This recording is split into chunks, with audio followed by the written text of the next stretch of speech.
Bonjour les amis, Stories. Abonnez-vous à cette chaîne pour découvrir des histoires incroyables. N'oubliez pas d'aimer et de laisser un commentaire. Entrons dans le vif du sujet. L'air était chargé d'une odeur de jasmin et de suya grillé provenant du poste de sécurité du domaine, un peu plus loin. La lune, basse, projetait un reflet argenté sur la surface carrelée de bleu de la piscine olympique du manoir Ikena.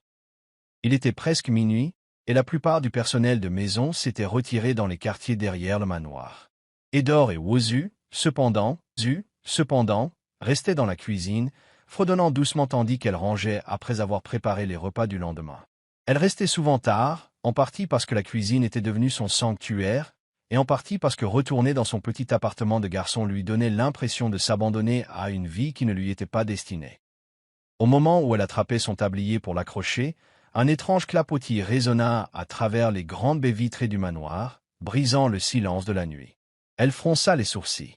Ce n'était pas le clapotis habituel de l'eau de la piscine. Non, c'était frénétique, désespéré, comme quelqu'un qui lutte pour rester à flot. Au début, elle hésita, se demandant si son esprit ne lui jouait pas des tours. Mais un autre plouf retentit, plus fort, plus violent. Sans réfléchir à deux fois, Edor se précipita hors de la cuisine, ses pantoufles claquant sur le carrelage.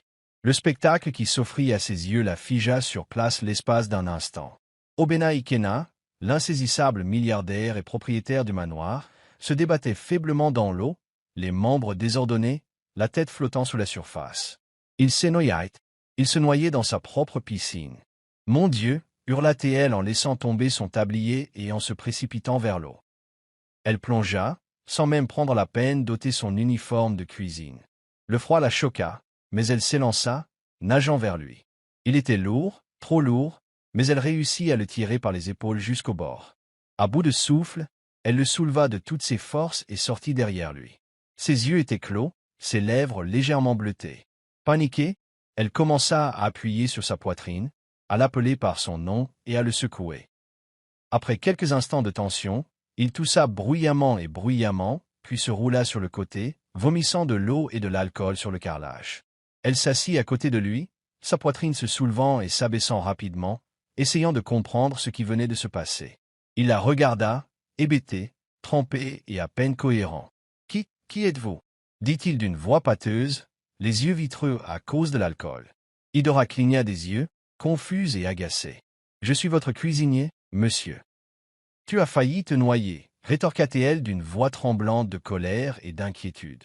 Il gémit et essaya de s'asseoir, mais elle le repoussa doucement. « Allonge-toi. Tu as besoin de te reposer. » La gêne entre eux s'estompa comme un brouillard. Le patron qu'elle n'avait jamais vu d'aussi près gisait maintenant à moitié inconscient à côté d'elle, vulnérable et exposé. Elle l'observa, sa mâchoire saillante, sa barbe de 3 jours au menton, la cicatrice au-dessus de son front. Il sentait le whisky de luxe et quelque chose de cassé. Assise là, ruisselante et secouée, elle réalisa que rien de cette nuit, ni de son travail, ne serait plus jamais comme avant. Les jours qui suivirent l'incident de la piscine furent enveloppés d'un épais nuage de malaise. Idora s'efforça de rester invisible, se plongeant dans ses tâches culinaires et évitant toute interaction inutile. Elle ne savait pas à quoi s'attendre, si elle serait renvoyée pour l'avoir vue si faible ou récompensée pour lui avoir sauvé la vie. Mais Obena ne dit rien. Pas un mot. Pas d'appel, pas de message, pas de réprimande. Just the silence.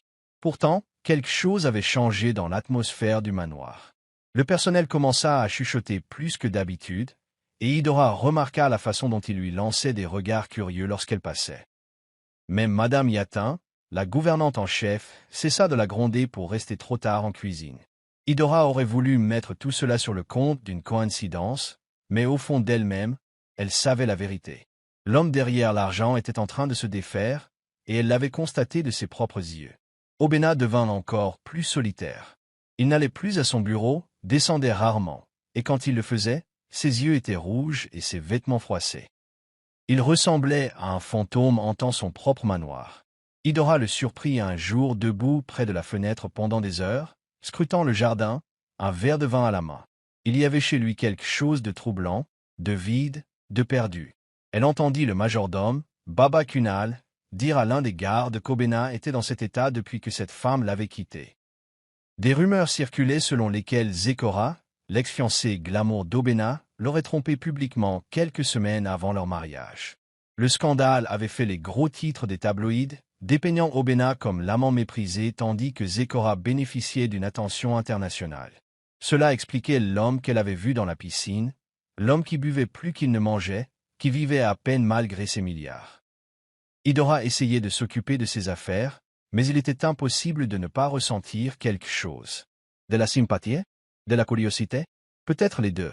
Ce soir-là, alors qu'elle assaisonnait du poisson-chat pour la soupe au poivre, elle se surprit à penser à lui à nouveau. Pourquoi ne lui avait-il pas parlé? Se souvenait-il seulement de ce qui s'était passé? Aurait-il mieux valu qu'elle le laisse se noyer? Elle chassa ses pensées, en colère contre elle-même de s'en soucier. Ce n'était pas sa vie. Son métier était de cuisiner, pas de jouer les Florence Nightingale auprès d'un milliardaire fauché. Pourtant, lorsqu'elle fit ses bagages pour la nuit, son regard se porta involontairement vers l'escalier, espérant presque le voir descendre, le remercier, lui dire quelque chose. Mais le palier resta vide. La maison silencieuse. Le clair de lune, s'échappant des grandes baies vitrées, dansait sur le sol de marbre, lui rappelant avec moquerie cette nuit-là et l'homme noyé dans bien plus que de l'eau.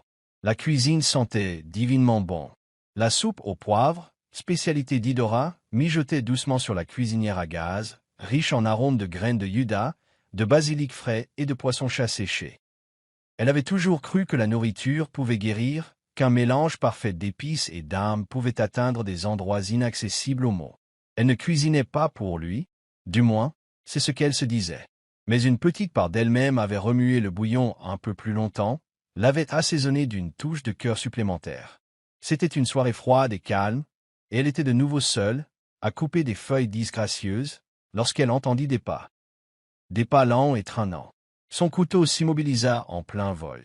Elle se retourna et vit Obena Akena, pieds nus, mal rasé et visiblement en gueule de bois, debout, maladroitement, près de la porte de la cuisine. Elle cligna des yeux, incertaine que ce soit vraiment lui. On aurait dit qu'il n'avait pas dormi depuis des jours. « Qu'est-ce qui sent si bon » demanda-t-il d'une voix rauque. Idora s'essuya les mains et tenta de dissimuler sa surprise. « De la soupe au poivre » répondit-elle en s'efforçant de garder un ton neutre. Il entra, scrutant la cuisine du regard comme s'il s'agissait d'un pays étranger. « Je n'ai rien mangé de la journée, marmonna-t-il, plus pour lui-même que pour elle. Sans rien demander, elle alla chercher un bol propre et lui en servit une généreuse portion. Il s'assit sur un tabouret près de l'îlot central, l'observant avec une curiosité discrète tout en sirotant sa soupe chaude. Le silence était pesant, mais pas inconfortable. « C'est toi qui m'as sorti de là, » dit-il finalement. Idora hocha la tête. « Tu es Philemur. » Il rit amèrement. Ça n'aurait pas été une telle tragédie. Elle se figea, cuillère à la main, ne sachant pas comment réagir. Il termina la soupe en silence, le seul bruit provenant du cliquetis de la cuillère contre le bol. « Merci, » dit-il doucement, sans croiser son regard. « Pour cette nuit, et pour celle-ci. » Elle hocha de nouveau la tête, ne sachant que dire. Quelque chose chez lui la troublait, non pas dangereusement, mais de cette façon dont les choses cassées vous donnent envie de les réparer, même si ce n'est pas votre responsabilité. Alors qu'il se levait pour partir, il se retourna. « Ta soupe au poivre a le goût de chez nous » murmura-t-il. Et comme ça, il disparut dans le couloir, laissant Idora avec un étrange battement de cœur. Elle fixait le bol, la vapeur s'élevant comme des questions sans réponse.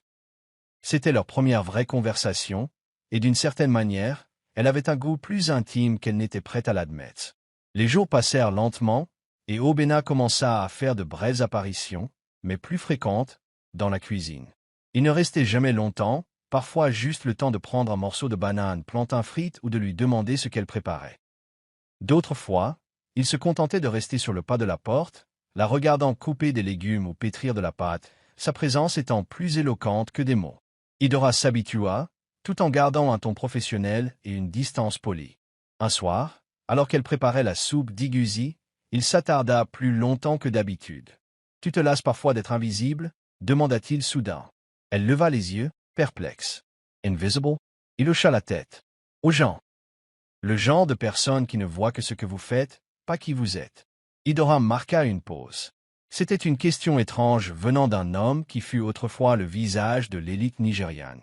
Elle réalisa alors que malgré sa célébrité et son argent, Obéna se sentait lui aussi invisible.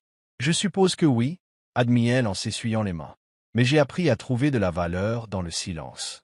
La cuisine parle quand personne ne l'écoute. Il l'observa un instant, puis s'assit au bord du comptoir en marbre. Zécora n'écoutait pas non plus. Elle aimait trop le son de sa propre voix. Son nom était là. Idora se raidit légèrement. C'était ton ex-fiancé? Il hocha la tête. Fiancé depuis 7 mois. Ensemble depuis 3 ans. Elle m'a quitté 2 semaines avant notre mariage. Elle m'a dit que je n'étais pas l'homme qu'elle pensait. Idora ne savait pas quoi dire. Sa douleur était vive, encore vive. Je suis désolé, proposa-t-elle. Il rit sans humour. Ne le sois pas. C'est ce que font les gens quand ils réalisent que l'argent ne peut pas réparer les choses cassées. Ce soir-là, Obéna ne mangea pas beaucoup. Il resta assis là, parlant par bribes, comme s'il libérait des mots qu'il avait trop longtemps retenus. Plus tard, Kola, l'ami d'enfance et associé d'Obéna, visita le manoir. Idora surprit leur conversation dans le bureau. Elle est différente, Obéna. Cette cuisinière, elle te noie, dit Kola. Je ne t'ai pas vu comme ça depuis des mois. Obéna ne répondit pas, mais son silence en disait long. Kola n'avait pas tort. Idora le transformait par de petits changements invisibles. Et même si elle s'efforçait de rester neutre, Idora ne pouvait s'empêcher de ressentir le lent et indéniable changement entre elles. C'était comme regarder la pluie ramollir la terre sèche, silencieuse, patiente et inévitable. Le ciel était une toile sombre de nuages mouvants tandis que la pluie de fin d'après-midi commençait à tomber, une légère bruine qui caressait la terre au lieu de la punir. Obéna se tenait sous l'arche de pierre, sur le côté du manoir, le visage penché vers le ciel gris, les yeux clos comme s'il souhaitait que la pluie bâtisse sa douleur. Idora était sortie cueillir des feuilles parfumées au jardin d'herbes aromatiques lorsqu'elle l'avait aperçu. Son premier réflexe fut de se retirer, de lui accorder de l'intimité, mais sa façon de se tenir là, si perdue et immobile, la figea. Lorsqu'il ouvrit enfin les yeux, il croisa son regard. « Tu veux faire une promenade » demanda-t-il, les surprenant tous les deux. Elle hésita, la pluie embuant son front. « Je vais me mouiller » répondit-elle, non sans gentillesse. Il sourit, le premier sourire sincère qu'elle lui voyait. C'est bien là le problème. Contre son gré, Idora le rejoignit, pieds nus comme lui, s'engageant sous la pluie et dans quelque chose qu'elle ne pouvait nommer ni résister. Ils marchèrent d'abord en silence, contournant le sentier de pierre qui serpentait à travers les massifs de fleurs et les arbustes du domaine. La pluie tombait doucement, trempant son écharpe et collant à ses cils. Obéna ne parlait pas, mais de temps à autre, il la regardait comme s'il essayait de la mémoriser. Elle prit la parole la première, s'enquérant des plantes, du jardin, de tout ce qui pouvait occuper l'espace. Il lui raconta que sa défunte mère s'en occupait, qu'il avait arrêté d'engager un jardinier parce qu'il ne supportait pas de voir quelqu'un d'autre y toucher. Elle était la seule chose qui faisait de cet endroit un foyer, dit-il. Maintenant, ce n'est plus que pierre et silence. Idora écoutait, parlant peu, mais son silence n'était pas vide, c'était de l'écoute, c'était de la présence. Ils atteignirent un petit kiosque dans un coin du jardin et s'assirent en dessous, l'odeur de la terre humide flottant dans l'air. Idora lui raconta la petite ferme de son père à Suka, comment elle avait appris à cuisiner avec ce que la terre lui offrait. Il rit doucement. C'est donc de là que vient la magie. Elle ne savait pas exactement comment c'était arrivé, mais quelque part entre la bruine et leurs histoires partagées, quelque chose de fragile et d'électrique passa entre eux. Ce n'était pas de l'amour, pas encore, mais quelque chose de puissant. De l'attirance, peut-être, ou de la reconnaissance. Elle prit conscience de sa proximité, de la façon dont son rire lui donnait des vertiges. Elle tourna à nouveau son visage vers le jardin, essayant de calmer son rythme cardiaque. Il le remarqua. « Es-tu toujours aussi prudente » demanda-t-il, son regard scrutant le sien. Elle ne le regarda pas. « Les gens comme moi n'ont pas le luxe de l'insouciance, » dit-elle. Il hocha la tête, comprenant plus de choses dans cette phrase qu'elle ne l'aurait cru. Quand la pluie cessa enfin et qu'ils retournèrent au manoir, l'atmosphère entre eux avait changé. Ce n'était pas gênant, mais chargé. Alors qu'ils franchissaient la porte de la cuisine, leurs mains se frôlèrent brièvement, juste assez, et Adora sut, à cet instant précis, que rien ne serait plus jamais comme avant. Les murmures avaient le don de faire parler d'eux dans un endroit comme le manoir Equina. Il ne fallut pas longtemps aux autres employés pour commencer à parler. Le cuisinier et l'ogre, Impossible. Pourtant, la façon dont Adora souriait un peu trop longtemps après avoir croisé Obéna, ou dont il s'attardait devant la porte de la cuisine le matin, donnait matière à réflexion. Madame Hutin, la gouvernante en chef, fut la première à prendre Adora à part. « Tu es une fille intelligente, Adora. Ne laisse pas la douceur te rendre stupide, » prévint-elle d'une voix basse et aiguë. Les hommes comme lui ne regardent les filles comme nous que pour une distraction temporaire. Ne devient pas une histoire. Le cœur d'Adora se serra. Elle n'avait rien fait, n'est-ce pas? Mais les regards entendus, les pauses soudaines dans la conversation à chaque fois qu'elle entrait dans une pièce, prouvaient que la perception était la réalité. La peur s'insinuait comme une fumée. Et si elle était renvoyée? Et si Obéna y est tout? Et si tout cela, quoi que ce soit, n'était que dans sa tête? Le lendemain, Adora commença à éviter Obéna. Elle modifia son emploi du temps pour qu'elle ne se rencontre pas, quitta la cuisine plus tôt, resta plus longtemps dans sa chambre, envoya le domestique lui apporter ses repas. Ça ne passa pas inaperçu. Le troisième jour, il apparut à l'improviste dans la cuisine, alors qu'elle pétrissait la pâte pour une tourte à la viande. Elle fit semblant de ne pas le remarquer, concentrée sur ses mains enfarinées. « Tu m'évites, dit-il simplement. Elle continua à travailler la pâte. « J'étais juste occupé. »« Non, pas du tout, répondit-il en s'approchant. « Ai-je fait quelque chose de mal ?» Elle leva alors les yeux vers lui, la frustration perçant sa voix. « Tu n'étais pas obligé. Les gens parlent déjà. » Il expira, les mains sur la taille. « Et alors? Laisse-les parler. Facile à dire. Tu n'es pas de ceux dont la vie entière pourrait s'écrouler à cause d'une rumeur. » Un silence pesant et inconfortable s'installa entre eux. « Tu as raison, dit-il finalement. Mais je n'ai jamais voulu te compliquer la vie. C'est juste que j'apprécie ta compagnie. » Cet aveu la laissa perplexe. Elle se tourna vers la pâte, espérant qu'il ne verrait pas l'agitation dans ses yeux. « Alors peut-être devrions-nous garder nos distances, murmura-t-elle. Ça lui faisait mal de le dire. Elle ne voulait pas de distance. Elle voulait, elle ne savait même pas quoi. Obéna hocha lentement la tête, puis quitta la cuisine sans un mot. Ce soir-là, la cuisine était plus froide, plus solitaire. Même sa cuisine était fade. Elle restait éveillée dans son lit, hantée non par ses paroles, mais par les siennes. Elle l'avait repoussé pour de bonnes raisons, mais cela lui semblait toujours une erreur. Dehors, la pluie recommença à tomber, douce et régulière, comme un regret. Obéna n'était pas venu à la cuisine depuis des jours. Pas depuis leur dernière conversation. Adora se disait que c'était mieux ainsi, qu'elle devait se concentrer sur son travail, ses objectifs, ses limites.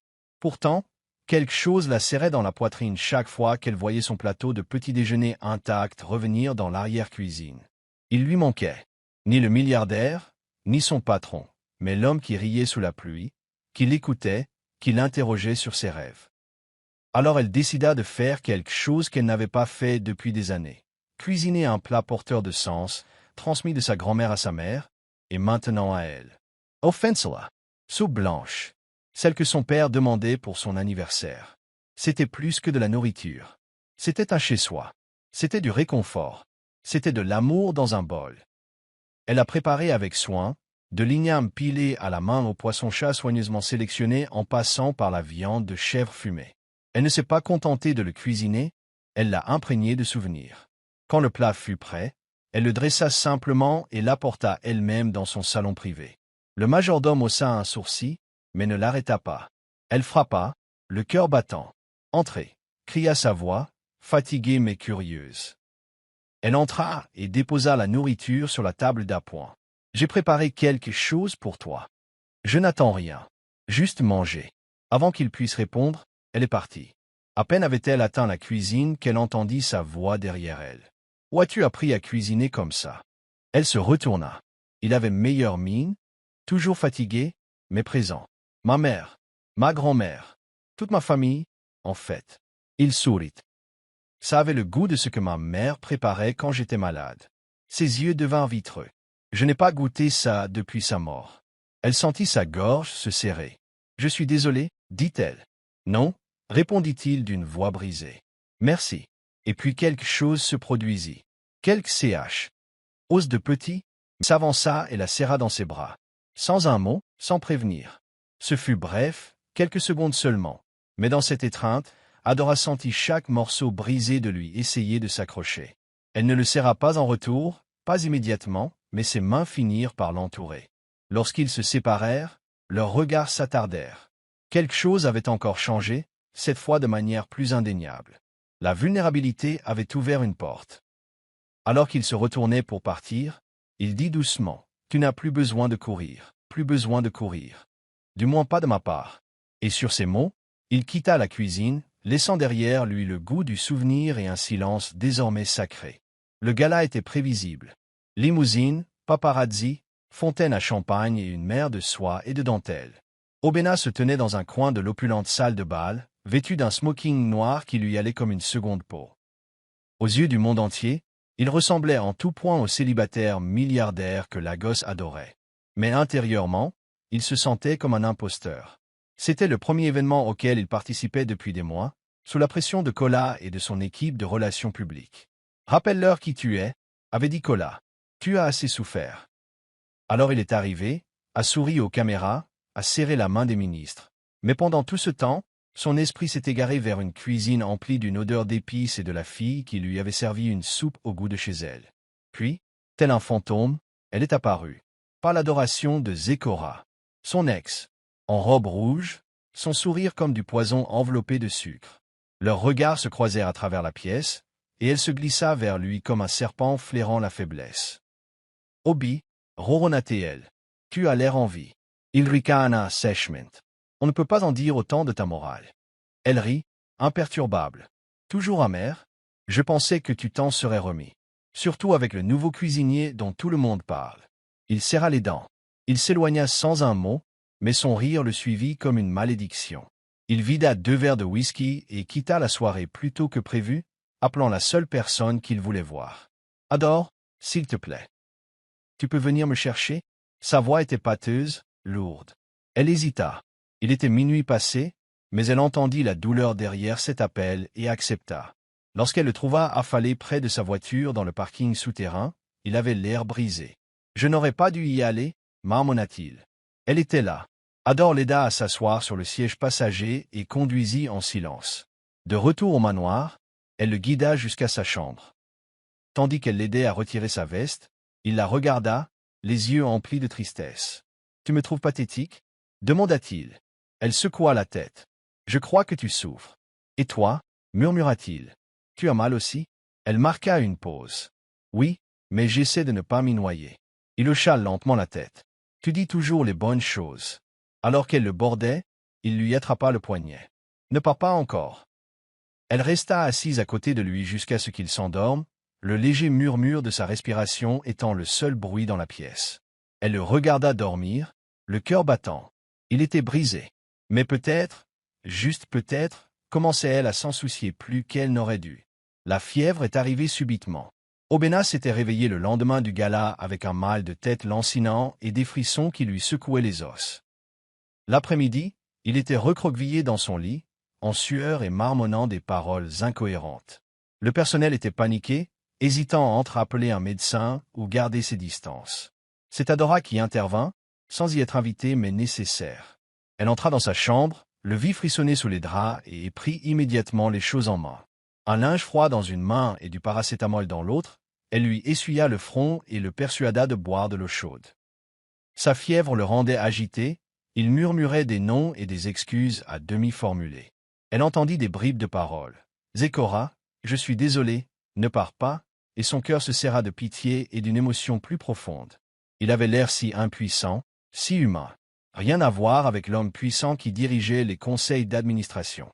Il n'était plus qu'Obena, désormais. Un homme en train de s'effondrer. La nuit tomba, mais Adora ne le quitta pas. Elle s'assoupit brièvement dans le fauteuil à côté de son lit, mais se réveilla en sursaut en sentant ses doigts s'enrouler faiblement autour de sa main. « Ne pars pas », murmura-t-il d'une voix rauque, les yeux toujours clos. Elle serra sa main plus fort, ne sachant que faire d'autre. Sa peau brûlait, son corps tremblait. Puis, au milieu de ses divagations fiévreuses, il porta sa main à ses lèvres et embrassa sa paume, doucement, comme pour s'excuser, ou peut-être pour lui exprimer sa gratitude. L'acte la stupéfia. Ce n'était ni calculé ni romantique. C'était de l'instinct pur, de la vulnérabilité à l'état brut. Elle ne s'écarta pas. Au lieu de cela, elle effleura les cheveux de son front humide, murmurant doucement. je suis là. Elle ignorait ce qu'il entendait, ni ce qu'il ressentait. Mais pour elle, cet instant avait ouvert une brèche. Cet homme n'était plus seulement son patron. Il était lentement et silencieusement devenu quelqu'un à qui elle tenait profondément. Au matin, la fièvre était tombée. Obina était groggy mais lucide, et lorsqu'il ouvrit les yeux et la trouva endormie dans le fauteuil à côté de lui, il la regarda simplement un long moment.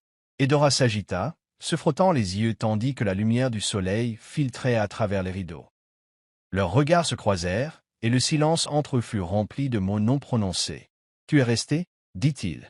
Elle hocha la tête. Quelqu'un devait veiller à ce que le manoir ne soit pas incendié. Il rit doucement, la voix faible mais amusée. « Merci. » C'est tout ce qu'il a dit. Et c'était suffisant. Ils ne parlèrent ni de la main qui leur tenait la main ni du baiser dans la paume. Ils ne nommèrent pas ce qui s'était passé entre eux pendant la nuit. Mais depuis ce matin-là, l'espace entre eux portait un fil invisible, quelque chose de délicat et de fort. Quelque chose qui refusait de se briser. La lettre arriva pliée dans une vieille enveloppe, tachée et expédiée à la hâte. Elle venait de son jeune frère, Ibub, celui qui semblait toujours osciller entre promesses et périls. Edora lut la lettre 2 fois, le cœur brisé à chaque mot. Il s'était retrouvé pris dans un pétrin dangereux à Enugu. Dettes, menaces de voyous locaux et possible arrestation. Leur mère ne le lui avait pas dit, de peur de l'inquiéter. Mais Ibub lui avait écrit, désespéré, pour la supplier de venir. Ce soir-là, elle s'approcha d'Obena dans son bureau, les mains tremblantes malgré son expression posée. « J'ai besoin de prendre quelques jours de congé, dit-elle. Il leva les yeux de son ordinateur, les sourcils froncés. « Tout va bien, mon frère. Il a des ennuis à la maison. Je dois aller à Enugu. » Obena ferma son ordinateur portable et se pencha en avant. « Raconte-moi ce qui s'est passé. » Edora hésita avant de raconter toute l'histoire. Elle ne voulait pas donner l'impression de chercher pitié ou de l'aide. Mais Obena écoutait attentivement, sans quitter les yeux du sien. Quand elle eut fini, il se leva et se dirigea vers son coffre-fort. Il en sortit une épaisse enveloppe marron et la lui tendit. « Prends ça. Pour voyager. Pour tout ce dont ton frère a besoin. » Elle cligna des yeux, stupéfaite. « Je ne peux pas accepter ça. » « Edora, dit-il fermement, ton frère est en danger. Laisse-moi t'aider. » Elle a reculé. J'ai dit non. Je ne fais pas partie de tes projets. Je ne veux pas que tu croies que je suis resté à ton chevet pour ça. Son visage changea, la douleur brilla dans ses yeux. Ce n'est pas ça, n'est-ce pas? Rétorqua-t-elle, la voix haute avant de se reprendre. Elle expira lentement. J'apprécie l'offre, mais je dois le faire seul. La tension entre eux était dense. Obena acquiesça enfin et remit l'enveloppe dans le coffre. Fais attention, dit-il doucement. Et appelle-moi si tu as besoin de quoi que ce soit. Je suis sérieux. Elle hocha légèrement la tête et quitta le bureau, le cœur battant. Ce soir-là, alors qu'elle préparait sa petite valise, ses émotions étaient un tourbillon de culpabilité, de fierté et de frustration. Elle voulait lui faire confiance, s'appuyer sur lui, mais cela lui semblait dangereux. Trop vite. Quand la voiture est venue la chercher à l'aéroport le lendemain matin, Obena n'était pas là pour la saluer. Elle ne lui en voulait pas. C'était peut-être mieux ainsi. La distance pourrait rétablir l'équilibre. Du moins, c'est ce qu'elle se disait en regardant par la fenêtre, se demandant si quitter Lagos signifiait laisser plus que la ville derrière elle. Enugu semblait different. Non pas qu'il ait changé, mais il n'avait pas changé. Les routes étaient toujours chaotiques, l'air chargé d'odeurs de bois brûlé et de maïs grillé. Mais Adora avait changé. Elle n'était plus la même fille qui avait quitté cet endroit en quête de mieux. Maintenant, revenir, c'était comme se glisser dans une peau qui ne lui allait plus. Elle trouva sa mère qui l'attendait au carrefour, un sourire las et l'inquiétude dans les yeux. Elles ne parlèrent pas beaucoup sur le chemin du retour. Le silence en disait long. Lorsqu'elle aperçut un petit garçon affalé dans un coin de leur petite maison, sa colère prit le dessus sur son inquiétude. « À quoi pensais-tu » siffla-t-elle en l'attrapant par le col. « Tu veux finir en prison ?» Il ne résista pas. Il restait assis là, honteux, incapable de la regarder dans les yeux. « Je suis désolé, ma sœur, » murmura-t-il. « Je ne savais pas quoi faire d'autre. » Les jours suivants furent un tourbillon de conversations tendues, de visites à la police locale et de supplications auprès du chef de gang à qui une fille devait de l'argent. C'était plus compliqué qu'elle ne le pensait, plus dangereux. Un après-midi, alors qu'elle revenait d'une énième course, elle trouva un SUV noir garé devant leur propriété. Son cœur fit un bond. Et puis il en sortit. Obina, impeccablement vêtue malgré la chaleur, ses lunettes de soleil protégeant ses yeux. Elle se figea. « Que fais-tu ici ?» demanda-t-elle, choquée. « Tu n'as pas voulu de mon aide, alors je suis venu te la donner quand même, répondit-il. En 1 heure, il avait rencontré les bonnes personnes, passé quelques coups de fil discrets et remboursé ses dettes discrètement. Sans tambour ni trompette. Pas de sermon. Juste de l'action. Adora se tenait à ses côtés plus tard dans la soirée, contemplant le coucher de soleil, orange dénudu. « Tu n'étais pas obligé de faire ça, dit-elle. Je sais, répondit-il, mais je le voulais. Ce soir-là, ils partagèrent un dîner tranquille avec sa famille. Sa mère servit une soupe de feuilles amères. À sa grande surprise, Obina en mangea chaque bouchée. Il rit avec sa mère, parla fermement à Ibuba et l'aida même à faire la vaisselle. En le regardant, Adora ne vit pas le milliardaire, mais l'homme caché sous ses yeux, celui qui pensait chaque mot, chaque geste. Lorsqu'il partit le lendemain matin, elle le raccompagna jusqu'au carrefour. « Tu es plein de surprises, dit-elle. Il sourit. « Toi aussi. » Alors qu'il s'éloignait, Adora sentit quelque chose s'installer en elle, quelque chose de sûr, de chaleureux. L'homme qui avait failli se noyer dans sa propre piscine venait de sauver son frère de la noyade provoquée par ses propres choix. Et pour la première fois, elle n'avait pas peur de ce que son cœur allait devenir. Le retour à Lagos ne fut pas aussi réconfortant qu'Adora l'avait espéré. Le manoir semblait plus froid, l'air plus étouffant. Obina n'était pas là à son arrivée. Son chauffeur lui avait dit qu'il avait manqué des réunions et qu'il s'était de nouveau enfermé dans sa chambre. Le cœur d'Adora s'y serra. Elle pensait que les choses avaient changé, que leur séjour à Enugu avait marqué un tournant. Mais le deuil avait son propre rythme, et la guérison n'était jamais linéaire. Les jours passaient. Obina ne descendait pas pour les repas. Kola est passé 2 fois, l'air stressé, arpentant le bureau. Adora a finalement coincé un des gardes qui lui a parlé à voix basse d'un scandale qui couvait dans l'entreprise d'Obina. Un lanceur d'alerte avait divulgué des dossiers sensibles à la presse, et le conseil d'administration était furieux. Obina était accusé de négligence, voire de sabotage. La nouvelle n'était pas encore tombée, mais la tempête approchait. Elle ne pouvait plus rester les bras croisés. Cette nuit-là, Adora le retrouva là où elle l'avait trouvé la première fois, au bord de la piscine. Cette fois, il ne se noyait pas dans l'eau, mais en silence. Il était assis sur une chaise longue, le visage entre les mains, une bouteille de vin intacte à côté de lui. « Je croyais que tu détestais la piscine, » dit-elle doucement en s'approchant. Il leva les yeux, surpris. « Moi aussi. Mais ça me rappelle la nuit où tu m'as sauvé. »« Alors, ce n'est peut-être pas la piscine que tu détestes ?» répondit-elle en s'asseyant à côté de lui. « C'est peut-être toi-même. » Il ne protesta pas.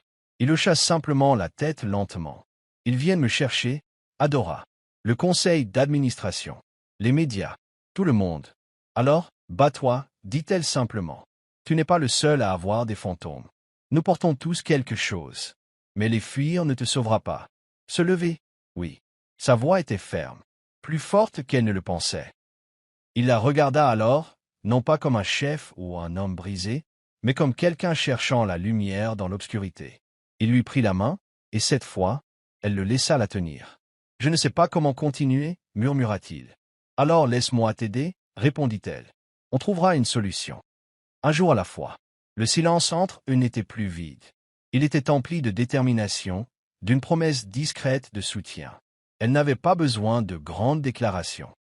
Juste de cette présence, de cet effort, de cet espoir. Ensemble, ils étaient assis sous le clair de lune, ce même ciel qui avait autrefois été témoin d'une tragédie imminente, illuminant maintenant un début hésitant. Adora ignorait ce que l'avenir lui réservait. Mais pour la première fois depuis longtemps, elle n'avait pas peur de le découvrir.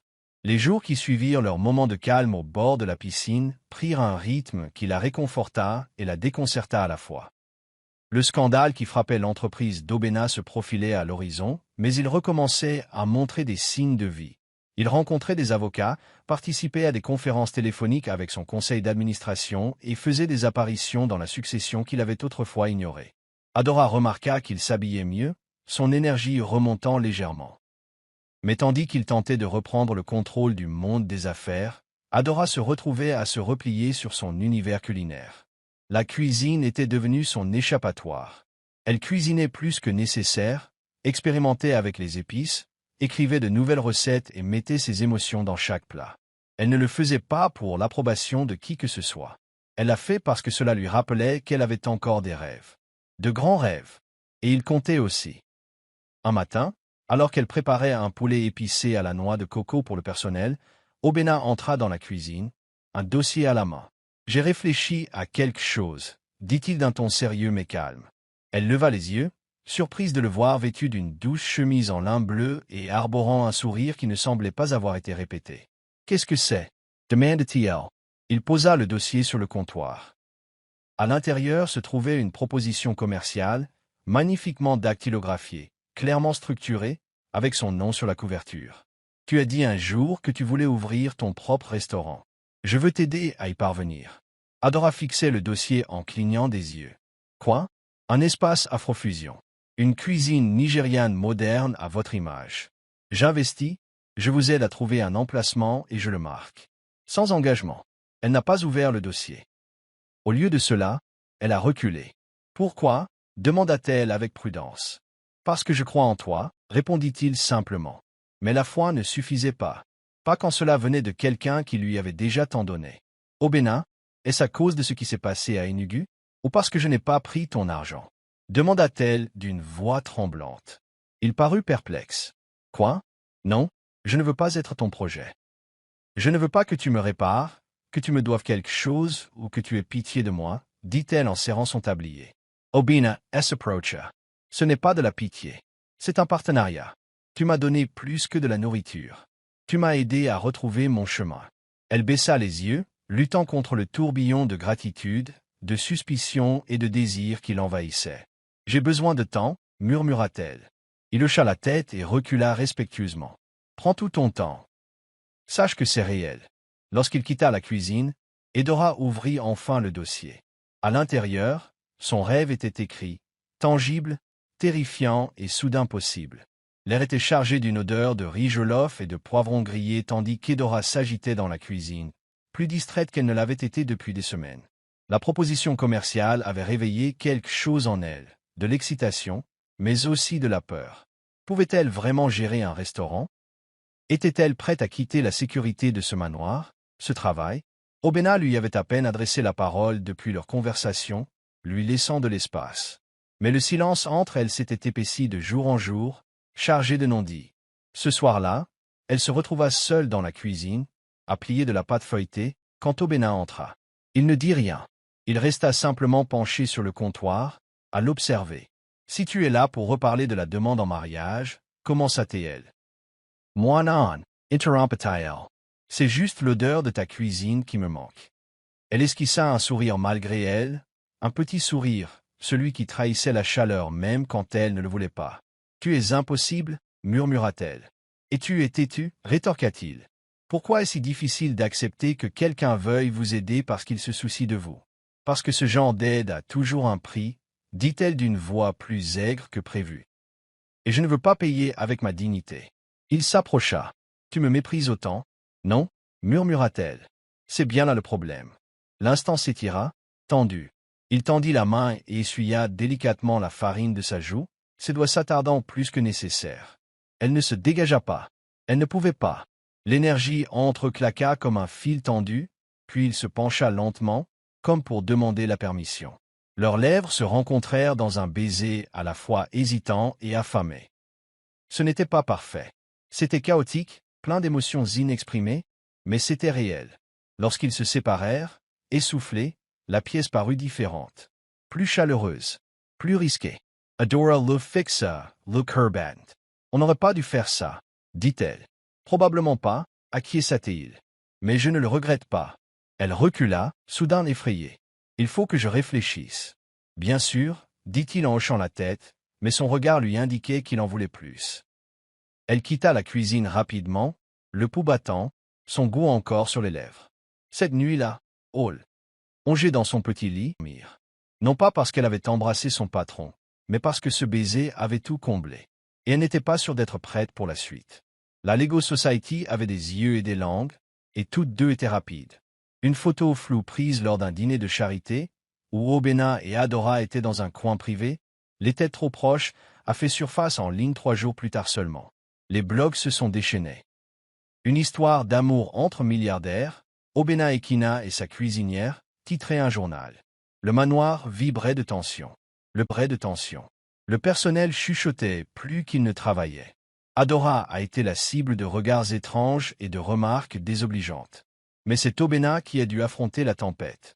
Son conseil d'administration l'a convoqué en urgence pour une réunion, exigeant des explications sur ce qu'il considérait comme une atteinte à sa réputation. Adora, horrifiée par le chaos qu'elle avait provoqué sans le savoir, envisagea de démissionner. Elle tapa la lettre 2 fois, puis la supprima à chaque fois. Son cœur se débattait avec sa fierté et sa peur. Obena la trouva dans le garde-manger, la lettre de démission serrée dans sa main. « Non, dit-il doucement. Ne fuis pas. De ma part. Il ne s'agit pas que de nous, dit-elle. De votre entreprise. Ton nom. Je ne suis qu'un cuisinier. Tu n'es pas n'importe quoi, coupa-t-il. Tu es la femme qui m'a soutenu quand personne d'autre ne l'a fait. Et je ne les laisserai pas te rabaisser. Sa voix était ferme, féroce. Laisse-les parler. Nous y ferons face ensemble. Comment? Demanda-t-elle, bouleversée. En restant ferme, a-t-il dit. En vivant comme si nous n'avions pas honte de ce que nous vivons. Et sur ce, il a publié un message simple en ligne. Le respect se mérite. L'amour est palpable. Je ne m'excuserai pour aucun des deux. La réaction a été immédiate, mais le soutien l'a été tout autant. Les gens ont commencé à la voir non plus comme le scandale, mais comme la femme derrière l'homme. Mais Adora n'était pas à l'abri de la pression. Même si la déclaration d'Obena avait calmé le conseil d'administration et que Kola l'avait soutenue, elle ne parvenait pas à faire taire les doutes qui l'habitaient. Elle avait travaillé si dur pour gagner sa place dans la vie, et désormais, chaque réussite risquait d'être qualifiée de favoritisme. Un après-midi, elle s'effondra dans la cuisine vide, sanglotant dans son tablier. Obena la trouva, s'agenouilla près d'elle et la serra dans ses bras sans un mot. Quand elle le regarda enfin, les yeux gonflés, elle demanda « Est-ce que ça va s'arranger un jour ?» Il l'embrassa sur le front et dit « Peut-être pas, mais je serai là chaque jour difficile. » Et, d'une certaine manière, cela lui suffisait pour continuer. Le jour du lancement, par une matinée ensoleillée d'harmattan, un ciel dégagé et un vent vif. Le restaurant se trouvait en bordure de l'Equiphase 1, un espace moderne et élégant avec des parois vitrées, un mobilier en bois artisanal et une décoration inspirée du patrimoine nigérian. Le nom NSU, qui signifie « épice » en Igbo, était une idée d'Adora. C'était parfait. Les invités commençaient à arriver. Médias, influenceurs, critiques gastronomiques, personnalités mondaines, tous impatients de découvrir l'engouement culinaire qu'Obena avait subtilement alimenté en coulisses. Adora portait une simple robe en wax et des ballerines dorées, les cheveux relevés. Elle ressemblait en tout point à la patronne qu'elle avait tant travaillé pour devenir. Obena restait en retrait, la laissant briller. Il l'observait de loin avec fierté, sans possession. C'était son moment. La cuisine était magique. Risotto aux noix de palme avec viande de chèvre grillée, bananes plantains frites et glaçage au poivre, raviolis farcis à l'aigusi. Chaque plat était une lettre d'amour à la patrie, modernisée avec brio. Les invités étaient ravis. Les réseaux sociaux se sont illuminés de photos et d'éloges. Mais au milieu de la joie, des murmures subsistaient. Certains disaient qu'elle était une bonne chanceuse qui avait réussi à gagner de l'argent grâce à ses recettes. D'autres suggéraient qu'Obena lui avait tout donné. Elle entendit un client ricaner, maintenant, retrouver la face grâce à des relations. Ils vendent de la nourriture ces jours-ci. Le mot la blessa. Après le départ de tous, Adora s'assit seule dans la cuisine, les épaules lourdes. Obena la rejoignit et déposa un verre à côté d'elle. « Tu l'as fait ?» dit-il. Elle le regarda, les yeux embués. « Vraiment? Ou sont-ils venus juste à cause de toi ?» Il fronça les sourcils. « Tu doutes de toi ?» Elle soupira. « Non. Mais, si. Et ça fait mal. » Obena lui prit la main. « Alors, qu'ils doutent. Laissez-les parler. Laissez-les regarder. Et quand vous serez encore debout dans un an, ils sauront que vous étiez la tempête. » Elle le regarda, les yeux embués de larmes, mais souriante. « Ça paraît dramatique, la taquina-t-elle. »« C'est vrai, dit-il en souriant. Et puis, je connais ta valeur. Et je te le rappellerai jusqu'à ce que tu le saches aussi. » Elle se pencha vers lui, fatiguée mais reconnaissante. Le restaurant était lancé. Son rêve prenait son envol. Mais ce n'était pas la fin, c'était le début d'un nouveau chapitre. Un endroit où elle devrait se battre pour être reconnue, non pas comme sa femme, mais comme sa propre femme. Et elle était prête. La nouvelle lui fut infligée comme une gifle, brutale, publique. L'entreprise d'Obena, autrefois un géant de l'immobilier ouest-africain, était confrontée à une OPA hostile. L'un de ses anciens associés, devenu concurrent, avait progressivement acquis des actions par le biais de procurations silencieuses. Le conseil d'administration était divisé, certains membres quittaient le navire tandis que d'autres exigeaient la démission d'Obena de son poste de PDG. Les médias s'en sont donnés à cœur joie, qualifiant cette situation de « burn-out » du milliardaire. Kola a tenté de sauver ce qu'il pouvait, mais Obena, déjà profondément meurtri, a senti le poids lui écraser la poitrine comme un rocher. Il a cessé d'assister aux réunions. Il se retira des apparitions publiques. L'homme sûr de lui, qui autrefois arpentait les couloirs du pouvoir avec l'air d'un roi, était désormais assis dans son appartement, le regard vide par la fenêtre. L'empire qu'il avait bâti s'effondrait. Et cette fois, personne ne vint à son secours. Sauf Adora. Elle apparut un soir pluvieux, son parapluie dégoulinant sur le sol en marbre, le visage calme et ferme. Elle ne parla pas affaire. Elle ne lui demanda pas ce qui s'était passé. Elle entra simplement dans la cuisine, prépara un pot de porridge d'igname avec de l'ugu et du poisson fumé, et le lui servit comme s'il était un homme ordinaire, et non un magnate déchu. « Mange, dit-elle en posant le bol devant lui. Tu ne te battras pas si tu meurs de faim. Il la regarda, les yeux vitreux. J'ai tout perdu. Pas tout, répondit-elle. Tu es toujours là. Et moi, si tu me laisses rester. Cette nuit-là, ils ne se sont pas embrassés. Ils ne parlèrent pas affaire. Ils étaient assis ensemble sur le canapé, la tête d'Obena sur son épaule, tandis qu'il pleurait en silence l'empire qu'il ne retrouverait peut-être jamais. Pour la première fois de sa vie, Obena laissa quelqu'un le voir au plus bas, et cette personne ne broncha pas. Au cours des semaines suivantes, leur relation s'approfondit. Loin des distractions de la richesse ou du prestige, ils se concentrèrent sur l'essentiel. Repas partagés, longues conversations et regards furtifs empreints d'une sincérité profonde. Leur amour s'épanouit lentement, tel un lever de soleil, hésitant mais certain. Et quand Obena s'est finalement présenté devant le conseil d'administration et a choisi de démissionner volontairement, c'était la tête haute. « Laissez-les prendre l'entreprise, a-t-il dit à Kola. Je construis autre chose maintenant. Quelque chose de plus fort. » Quand Kola demanda ce que c'était, Obena sourit faiblement et jeta un coup d'œil à Adora, qui sirotait du thé dans un coin de la pièce. « À la maison, dit-il. » Et Kola comprit. L'homme autrefois noyé dans la richesse et la souffrance apprenait à respirer à nouveau, dans l'amour, dans la détermination et dans la paix. La nuit tomba juste après le petit déjeuner. Adora ouvrit la porte et trouva sa mère debout sur le porche, vêtue de son plus beau pagne, son sac de voyage à la main, le visage empreint de jugement. « Tu ne m'avais pas dit que la maison était aussi grande, » dit-elle sèchement en entrant. Maman Keshi était venue à Lagos pour la première fois, non seulement pour lui rendre visite, mais pour voir l'homme avec qui sa fille construisait sa vie. Adora avait tenté de minimiser la situation, mais les mères avaient le don de flairer la vérité. Obena attendait dans le salon, nerveux comme un écolier. Il se leva lorsque maman entra, s'inclinant respectueusement et adressant un sourire poli. « Bonjour, maman. Tu as l'air plus jeune que je ne le pensais, » dit-il, s'attirant un léger sourire. « Les flatteries ne me feront pas l'oreille, jeune homme, » répondit-elle. « Je suis venu voir si tu étais un homme digne du cœur de ma fille. La journée a été pleine de tensions et d'épreuves. » Maman lui a posé des questions difficiles sur ses intentions, son passé, sa foi et ses échecs. Obena répondit avec honnêteté, même si cela le mettait mal à l'aise. Il parla de la compagnie qu'il avait perdue, de la dépression qu'il luttait, de l'amour qu'il n'avait pas vu venir.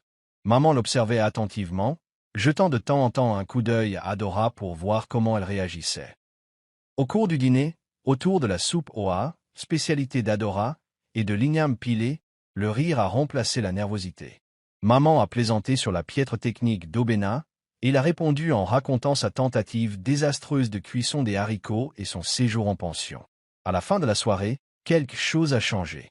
Alors qu'elles étaient assises sur le balcon, maman s'est tournée vers sa fille et lui a dit « Il n'est pas parfait, mais il est honnête et il t'aime. » C'est suffisant pour commencer. Alors que la paix commençait à s'installer, le téléphone d'Obéna a sonné. C'était un numéro inconnu, mais la voix à l'autre bout du film était familière. « Zecora. J'ai besoin de te voir, dit-elle. C'est à propos de ton père. » Et le sien. Le visage d'Obéna pâlit. Adora le remarqua immédiatement. Après la fin de l'appel, il essaya de faire comme si de rien n'était, mais l'atmosphère avait changé. « Qu'est-ce qui ne va pas ?» demanda-t-elle. « Rien. Juste un vieux fantôme, dit-il. » Mais les fantômes restaient rarement silencieux, et celui-ci était sur le point de rouvrir des blessures dont ils ignoraient l'existence. Cette nuit-là, Obéna ne put dormir. Il fixait le plafond tandis qu'Adora était allongée à ses côtés, paisible et confiante. Il savait qu'il devait le lui dire au plus vite, avant que quelqu'un d'autre ne le fasse. Car si ce que Zecora avait sous-entendu était vrai, tout entre eux pourrait s'effondrer en un instant. La rencontre avec Zecora eut lieu dans le salon privé d'un hôtel-boutique de l'île Victoria. Obéna arriva le premier, le cœur battant. Lorsque Zecora entra, elle avait l'air différente, moins raffinée, plus vulnérable. « Je ne suis pas venue pour causer des problèmes, » dit-elle en s'asseyant en face de lui. « Alors pourquoi maintenant ?» demanda-t-il. Elle prit une grande inspiration. « Parce que tu mérites de connaître la vérité. Ton père est celui d'Adora. Le sang d'Obéna est Iglaka. » Zecora l'avait révélé il y a des années. Le père d'Obéna, le chef Ikena, avait orchestré une acquisition foncière corrompue à Inugu qui avait détruit plusieurs familles, dont celle d'Adora. Son père avait tenté de se défendre en justice et était décédé d'un accident vasculaire cérébral peu après avoir tout perdu. Cet événement avait plongé la famille d'Adora dans des années de difficultés. « Je ne savais rien de tout ça, » dit Obéna, stupéfaite. « Mais elle le mérite, » répondit Zecora. Avant que quelqu'un d'autre ne le lui dise. Quand Obéna rentra chez elle, Adora était dans la cuisine du restaurant, en train de tester une nouvelle recette. Il la prit à part, le visage pâle. « Il faut qu'on parle, » dit-il. Elle l'écouta en silence tandis qu'il lui expliquait, détaillant chaque détail avec honnêteté. Mais à chaque mot, son visage changeait, passant de la confusion à l'incrédulité, puis à la rage. « Tu le savais et tu ne me l'as pas dit, » demanda-t-elle. « Je viens de l'apprendre, » dit-il. « Je voulais que tu l'apprennes de ma bouche. » Elle recula. « Peu importe. C'est trop tard. Ta famille a ruiné la mienne. Nous avons tout perdu. Mon père en est mort. » Obéna a essayé de lui expliquer, de la joindre, mais elle a levé la main. « J'ai besoin d'espace. J'ai besoin de respirer. » Elle est partie sans un mot. C'est ainsi que le rêve qu'ils avaient bâti ensemble a commencé à s'effondrer, non pas à cause des mensonges, mais à cause de l'histoire. Les jours se sont transformés en semaines. Adora s'est investie dans son travail, évitant les appels, déclinant les interviews. Obéna respectait son silence, mais cela le tuait. Il ne s'était jamais senti aussi impuissant. Kola le pressait de lui laisser du temps. Si c'est vrai, elle retrouvera son chemin, dit-il. Mais Obéna n'en était pas sûr. Il avait goûté à une vie dont il ignorait avoir besoin, une vie remplie de rire, d'humilité et d'amour. Et maintenant, il craignait de l'avoir perdue à jamais. Le manoir lui semblait à nouveau vide. Sa poitrine se serrait de désir. Mais il ne le poursuivit pas. Il attendit, espérant que la femme qu'il avait autrefois tirée des profondeurs reviendrait un jour, non pas pour le sauver, mais pour les sauver tous les deux. 3 mois plus tard, le ciel Lego s'illumina aux premières lueurs de l'aube tandis qu'une soirée caritative se déroulait dans une salle vitrée de l'île. Adora, vêtue d'une robe de soie rouge, représentait la NSU parmi ses sponsors. Son restaurant avait connu une croissance rapide, gagnant en renommée et se diversifiant dans la restauration et la livraison. Elle était tout ce dont elle avait rêvé, respectée, accomplie, une femme à part entière. Mais quelque chose manquait. Ou plutôt, quelqu'un. Elle n'avait pas revu Obéna depuis le jour où elle était partie, même si elle le revoyait souvent en pensée, ainsi que l'odeur du poivre fraîchement moulu et l'écho des rires lors d'un repas tranquille. Elle se disait qu'elle allait bien. Elle était passée à autre chose. Mais son cœur n'était pas d'accord. Puis elle le vit. De l'autre côté de la pièce, vêtu d'un costume anthracite, debout à côté de Kola. Leurs regards se croisèrent, et le silence s'installa. Il s'avança vers elle, lentement, comme pour lui demander la permission à chaque pas. « Salut » dit-il doucement. « Salut » répondit-elle. Un instant passa. « Tu as l'air heureux » dit-il. « Tu as l'air trop fatigué. La taquinatiel. Il rigola. J'ai travaillé. Pas pour l'entreprise. Sur moi-même. » Elle hocha la tête. surprise et ému. « Pourquoi es-tu ici ?»« Parce que j'avais besoin de te voir. Pour dire « Je suis désolé » et pour dire « Je t'aime ». Son souffle se coupa. Obéna, pas de titre, pas de dette, pas de culpabilité. Juste moi, t'aimant. Si c'est encore ce que tu désires. Le silence s'étira à nouveau, mais cette fois, il était empli de lumière. Adora s'approcha, le regarda dans les yeux et sourit. « Je n'ai jamais arrêté, murmura-t-elle. Il fouilla dans sa poche et en sortit une petite boîte en velours. Alors cessons de survivre et commençons à vivre. Ensemble. À l'intérieur de la boîte se trouvait une bague, simple, élégante, intemporelle. Elle le fixa, les larmes aux yeux. « Oui, dit-elle, mais seulement si nous sommes égaux. »« Toujours, répondit-il. La salle éclata en applaudissements polis tandis que les spectateurs réalisaient ce qui venait de se passer. Mais Adora n'entendit rien. Elle ne voyait plus que l'homme qui s'était noyé dans sa propre douleur et qui renaissait maintenant sous l'amour. Et lui, il ne voyait plus que la femme qui lui avait donné espoir, et ce faisant, s'était sauvé. Sous le soleil levant, ils reprirent leur route, baignés par l'aube, non pas comme chef et cuisinier, mais comme deux âmes enfin libres d'aimer. Merci d'avoir regardé. N'oubliez pas d'aimer et de vous abonner. Laissez également un commentaire et activez les notifications de publication.